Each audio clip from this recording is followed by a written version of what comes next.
has a 1,000-year track record as an investment. It is the only thing that is shown to be more stable and secure than a bank. Because maybe even 2,000 years, people have been using gold as an investment, and on average, it usually does well in times of uncertainty. Gold and silver, however, I'm not recommending these as an investment. I spent 3 years as a pro trader.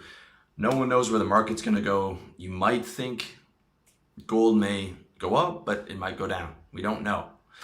It is a nice benefit if your gold stocks, or your gold and your silver goes up, but I'm not recommending it as an investment. I'm recommending it as a hedge against disaster. So you've got all this money, and you've secured your cash, and you're securing your base in a foreign country, and you're planting your flags. Now you want to get even more security so that your assets all aren't cut up in, cash, which is at this point in the game, either paper or just digits on a computer somewhere. You want to be able to get actual physical commodities, okay? And gold and silver are some of your best hedges against a disaster scenario, like the US economy going down.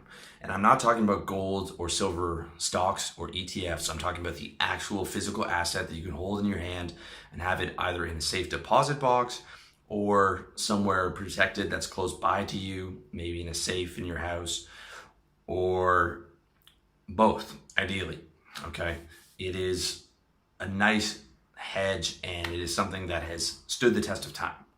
That said, it is not about becoming paranoid and putting all your money into gold like some alternative media sites, not to name any names, who sell gold products try to pump you into.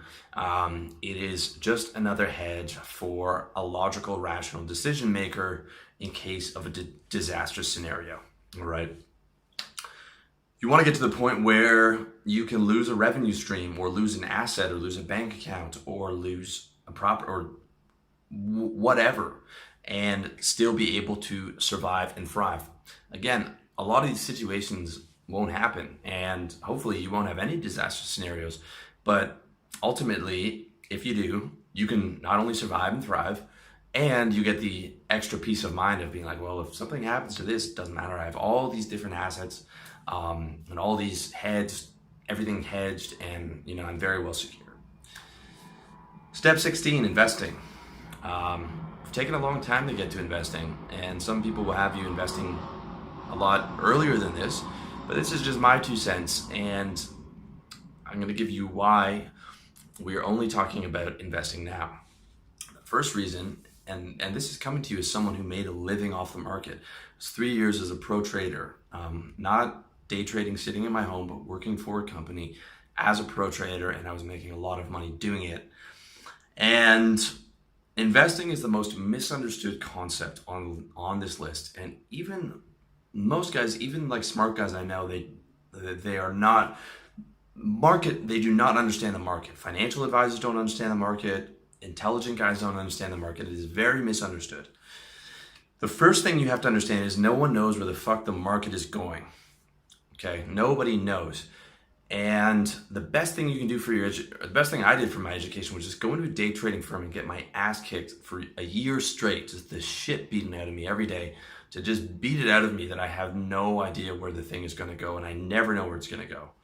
That is a very important position to have, and it's the position that Warren Buffett takes. Warren Buffett does not do market timing. Warren Buffett's the best ever, the best investor of all time, and he only does 20% a year. That's it. He only has averaged 20% a year over the last 40 years. The way that Warren Buffett really got rich is he got rich by selling a service-based business. He sells the concept of a 20% return year over year. The S&P on average does 8% a year. So what he's really selling is that extra 12%. He's selling an extra 12% to wealthy people, okay? Because an extra 12% is not worth a ton of a lot to a middle-class guy, but to a millionaire or to a billionaire, an extra 12% is an absolute fortune, and they were willing to give him a lot of money to do it.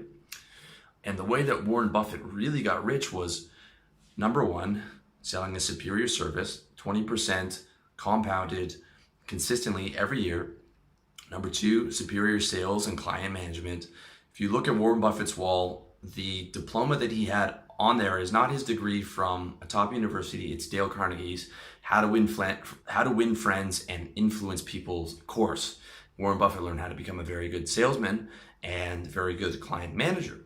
And number three, most importantly, is Warren Buffett used those sales skills to get a lot of opium, otherwise known as other people's money. Something like his initial investment was something like $1,000 into Berkshire Hathaway. If he had just spent all his time managing that $1,000 investment over the course of time, he would not be a rich guy. He would be, comfortable. He got rich by getting other people's money and then delivering that 20% return and using compound interest, which got him to $40 billion. All right. That's what you really need to understand. You don't have other people's money to invest. So you are not going to get rich from the stock market. That's how the stock market works. You set up a fund, you deliver a superior return to your competitors, then you get other people's money. But it's the other people's money, it's all that leverage that gets you rich. And it's a position where you're protected, because if you lose other people's money, well, you're not on the hook for it. As opposed to if you're sitting there like a fucking retard on your e-trading account and you've got a bunch of credit, if you lose that money, you're on the hook for it and you're fucked. All right. That's not what you want to do. So basically, to get rich, which is why we talk about business ownership, and it's what I realized when I was a day trader. I was like, this is complete gambling. I can't count on this. You have to get your big money coming from business ownership, because in businesses and starting a small business, and if you start the small businesses that I recommend, that's where you can get the 1,000% returns a year. That's what you need. You need, if you only have $3,000 or $4,000 in the bank, you need 1,000% returns a year. You need to turn that $3,000 into $30,000. And then the next year you need to get it up to making $7,000, $8,000 a month. If you want to really start getting rich. And that S&P index tracking fund where you're getting 8% a year is going to do absolutely nothing for you if you're poor. Literally nothing. Example of my business, it cost me about $300 to launch one of my ebooks, from the formatting to the editing to the cover design. And within a day of launch, I make that back. I make 100% return on that product the day of launch. And then not only that, but that asset is going to continue to sell for the next 2-3 years, even, the next decade. I wouldn't be surprised if some of my books will be, if not all, will continue to sell over the next decade.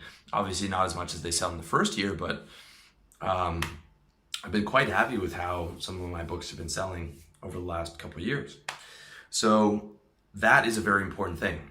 And the same logic applies to service business, which is like $100 investment for your internet connection, and maybe a couple, the website and all that.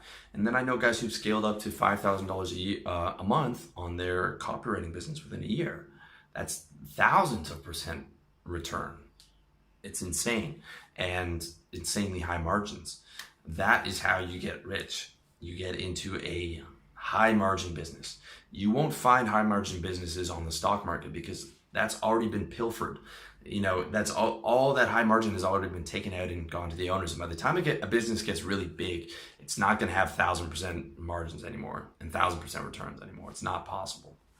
So with all that said, let's assume that you've gotten rich from your business ownership. You've gotten your assets secure. You've secured your base. You've hedged across all asset classes, and you have multiple streams of revenue coming in and keeping you making money. Now we're talking about getting you close to retirement and investing, that cash, now that the cash is protected. And this is assuming that you have a lot of cash to invest, because the stock market is not good for you making you rich, but it's good for making a rich man richer. And making a rich man richer when his income or expenses are still the same is a very convenient place to be. For example, if you have $1 million and you're getting 6% on that, that's $60,000 a year. So the two best ways to invest are dollar cost averaging into an ETF or a low MER S&P tracking fund, or investing in midterm bonds on that average on 5 or 6% return a year, like municipal bonds.